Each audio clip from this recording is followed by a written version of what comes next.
کہ خوب کان لگا کر بیان سنوں گا،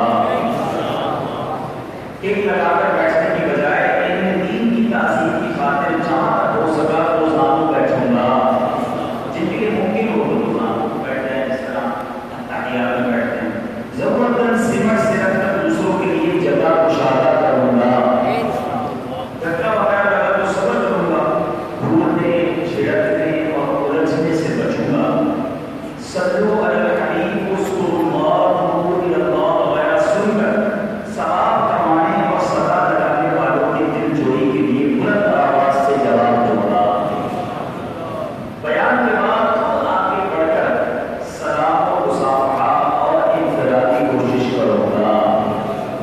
لیکن اس کا بھائیو 5 شوال المکرم، 5ویں شب ہے آج شوال کی، اور اس مہینے میں ایک عظیم ہستی کی ولادت ہوئی 10 شوال المکرم کو۔ اس عظیم ہستی کی ولادت میں آج رہتی دنیا میں وہ ایک پیرامیٹر بن چکے ہیں۔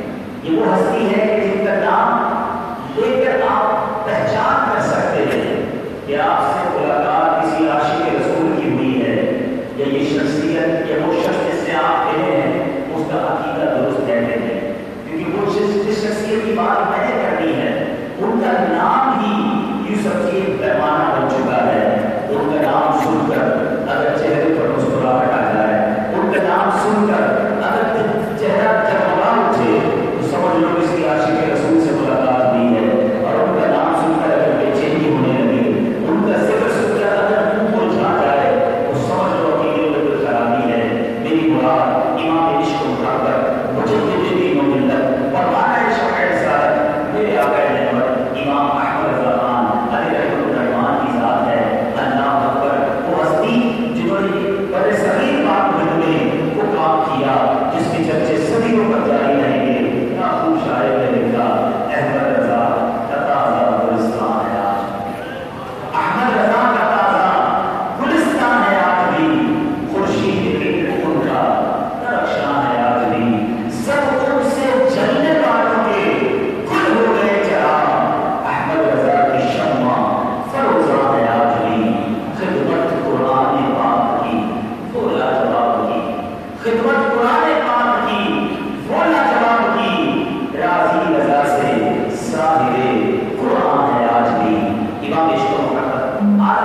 امام اہل سنت، آئیے امیر اہل سنت کی زبانی سنتے ہیں کہ آپ امام اہل سنت سے کیوں اتنے متاثر ہیں، آپ کیوں اعلیٰ حضرت سے اتنی محبت کرتے ہیں۔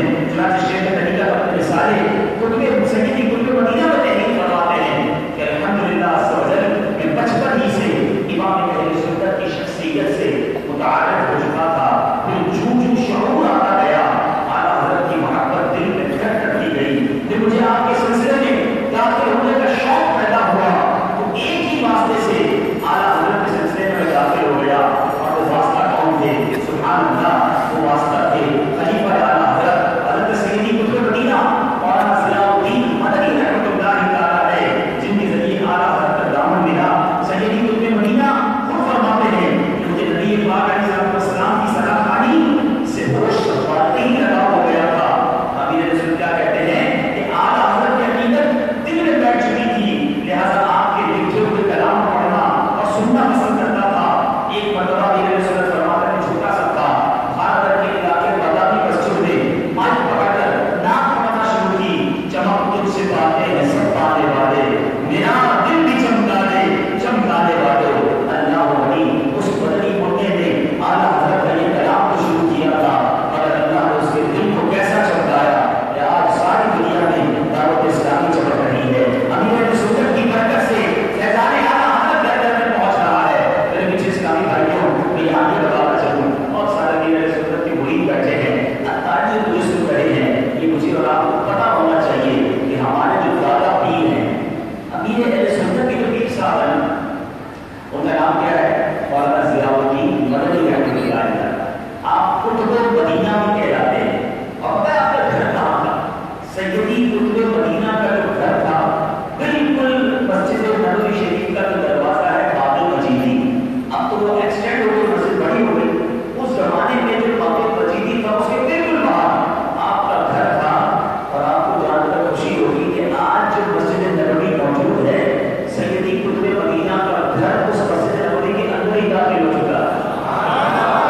ہمارے دادا پیر نے مدینے میں 77 سال گزارے، کتنے سال گزارے؟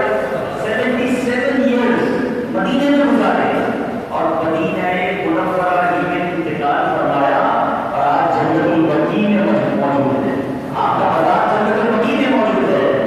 اچھا پھر اسلام السلام میں شعر پڑھتے ہیں، آج آپ کو اس کی سمجھ آ جائے گی۔ وہ شعر کیا پڑھتے ہیں؟ وہ رضا اعلیٰ حضرت بریلی کی شاہ جن کی باب مجیدی میں چمکی ضیا، وہ کون سی ضیا ہے جو باب مجیدی میں چمکی؟ اعلیٰ حضرت کے خلیفہ مولانا ضیاء الدین مدنی ہیں جو باب مجیدی کے پاس رہا کرتے تھے اور اعلیٰ حضرت کے پیغام کو مدینے میں پھیلایا کرتے تھے۔ جن کی باب مجیدی میں چمکی ضیا اس امام اہل سنت علیہ السلام۔ تو بہرحال امیر اہل سنت نے اعلیٰ حضرت کے سلسلے میں جو داخل ہوئے وہ مولانا ضیاء الدین مدنی رحمۃ اللہ تعالیٰ کے ذریعے داخل ہوئے، اور اعلیٰ حضرت امام اہل سنت سبحان اللہ امیر اہل سنت کو اعلیٰ حضرت سے محبت کیسی کہ پہلا رسالہ اپنی زندگی میں ہمارے پیر و مرشد نے جو پہلا رسالہ لکھا وہ رسالہ بھی تذکرہ امام احمد رضا کا۔ یہ سمجھنے والی بات ہے کہ اتنا ٹوٹ کر پیار کرنا، اتنی زیادہ محبت کرنا، کوئی ریزن تو ہوگا نا، کوئی وجہ تو ہوگی کہ اللہ کے ایک ولی اس طرح آپ سے پیار کرتے، اس کی وجہ کیا ہے؟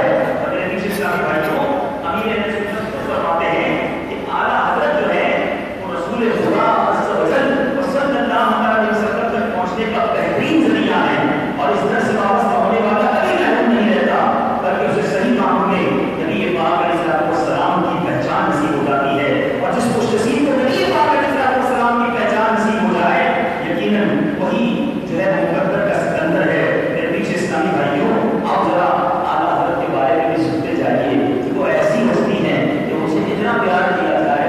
دنیا میں کیا ہوتا ہے؟ دنیا میں جو عشق ہوتا ہے، دنیا میں جو محبت ہوتی ہے، جس کو دنیا کے طور پر عشق ہوتا ہے، کسی سے ہو جائے کوئی اور ملے نا اور وہ ہمارے محبوب کی بات کرے، وہ ہمارے محبوب کو پیارا کہے تو اچھا نہیں لگتا، یار اس کو میں چاہتا ہوں اس کی تعریف کیوں کر رہا ہے؟ یہ ہے دنیاوی عشق، مجازی عشق، مگر جو حقیقی عشق ہے نا، کسی کو اللہ سے عشق ہو جائے، کسی کو اس کی حبیب سے عشق ہو جائے، سچی بات یہ ہے جب کوئی عاشق رسول ملے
عشق کی انتہا دیکھو. آج ہو سکتا ہے اس مجمع کے اندر کئی عاشقان رسول تو ہے ماشاءاللہ، آل رسول بھی ہوں، نبی پاک کی آج بھی ہو سکتا ہے بیٹھے تو سید زیادہ نہیں بیٹھا ہو، مگر جب تک سید زیادہ تعارف نہ کرائے ہمیں پتہ نہیں چلتا، کیونکہ ہماری کیفیت ایسی ہے. مگر جب عشق انتہا کو پہنچ جائے تو محبوب کی خوشبو سن لیتا، اور پھر محبوب کی آگ میں خوشبو سنتا ہے. اب یہ چار مضبوط کاندھے پر اٹھا کر ڈولی جاتے ہیں. اعلیٰ حضرت نے بڑے بازار میں ڈولی کو رکوا دیا، ڈولی کو نیچے اترے، مزدور نے ڈولی نیچے رکھ دی. آپ باہر نکلتے ہیں اور اعلیٰ حضرت کی آنکھوں میں آنسو ہیں. فرمایا یہ بتاؤ تم چاروں مزدوروں کے سید زیادہ کون ہے؟ مجھے میرے آقا کی خوشبو آ رہی ہے. اللہ بڑی وہ کیسی نام تھی، تو کیا محسوسات تھے، وہ کیسا کنیکشن تھا. نسبت والے کس طرح نسبتوں کی اہمیت کو جانتے ہیں. اب ڈرتا ہوا مزدور آ گیا ہے تو حضور معاف کر دیجیے، میں بھی سید زیادہ اور مسئلہ یہ تھا کہ کئی دنوں سے کام نہیں ملا تھا، آج یہ مزدوری کا کام ملا تو میں یہ کام کرنے آ گیا. کیا مجھ سے کوئی غلطی ہوگی؟ بڑے کے تاجدار ہیں، امام اہل سنت ہیں، اس زمانے کے سب سے بڑے مفتی ہیں. اب تو آپ کی ہچکیاں بن گئی، روتے روتے کہتے شہزادے غلطی تم سے نہیں ہوئی، غلطی احمد رضا سے ہو رہی ہے. آج مجھے اپنے کاموں پر اٹھا لیا ہے، اے شہزادے مجھے معاف کر دو. قیامت کے دن رسول خدا کو کیا جواب دوں گا اگر میرے آقا نے سوال کر لیا کہ احمد رضا کیا میری یاد کے کام اس لیے تم نے اس کو سوال کی؟ شہزادہ کہتا حضور آپ کا قصور نہیں، آپ کیوں بول رہے ہیں؟ اعلیٰ حضرت نے بریلی کی اس بازار کے اندر اپنا امامہ اٹھایا اور سید زادے کے قدموں میں سید زادہ کی چیخ مار کر رونے لگا. آسمان سے میرے لوگ کو سب کی ہچکیاں بن گئی. وہ کہتا حضور میں نے معاف کیا، قصور آپ کا نہیں. احمد رضا کے دل کو اب قرار جب ہی ملے گا جب سید زادے تم ڈولی میں بیٹھو گے اور احمد رضا کاندھوں پہ اس ڈولی کو اٹھائے اور ایسا کر کے دکھایا.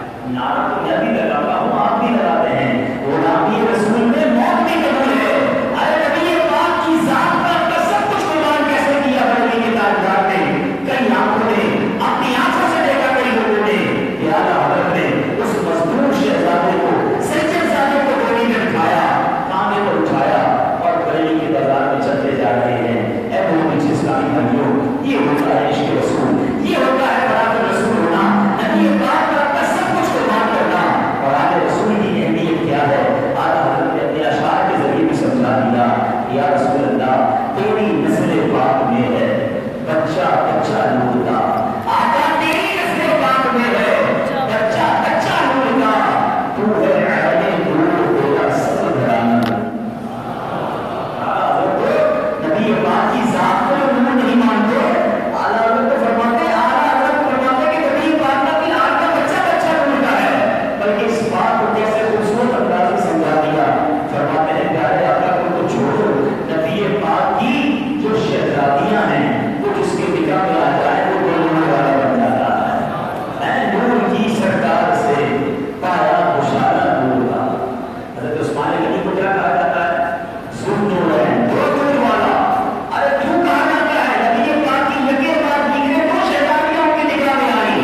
نبی پاک کی بیٹیاں جس کے نکاح میں آ جائے وہ دو نور والا بن جائے تو میرے آقا کے نور ہونے کا عالم کیا ہوگا؟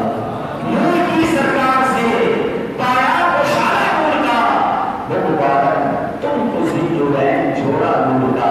تو میرے آپ کے پیچھے اسلامی بھائیوں، امام اہل سنت کے عشق رسول کی اتنی ساری واقعات ہیں، اتنی ساری مثالیں ہیں کہ بیان کرتے چلے جائیں عقل حیران ہو جاتی ہے. اور امیر اہل سنت کا امام اہل سنت سے جو اٹیچمنٹ ہے اس کی بڑی وجہ یہی ہے کہ عشق جو ہے وہ اس شاخ کو اپنی طرف کھینچ لیتا ہے. عشق رسول وہ میگنیٹ ہے، وہ دوسرے ہوشیار کو بھی اپنی طرف متوجہ کر لیتا ہے. اعلیٰ حضرت سرکار علیہ السلام سے تو محبت کرتے ہی کرتے، مدینہ پاک سے دیوانہ وار محبت فرماتے، لیکن ساتھ ساتھ میں بتاتے کہ مدینے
ہفتے کا دن تھا، ظہر کے وقت بریلی شریف کے محلہ جسونی میں پیدا ہوئے اور 25 سفر المظفر یہ اعلیٰ حضرت کا یوم وصال بھی ہے، یوم عرس جس کو ہم کہتے ہیں۔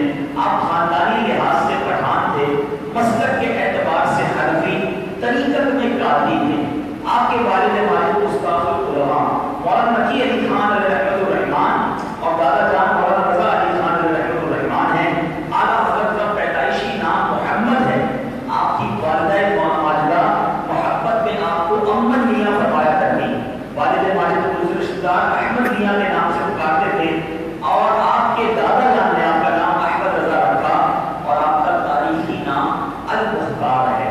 اعلیٰ حضرت خود اپنے نام کے ساتھ عبد المصطفیٰ لکھا کرتے تھے، جس سے آپ کے عشق رسول کا بخوبی اندازہ لگایا جا سکتا ہے۔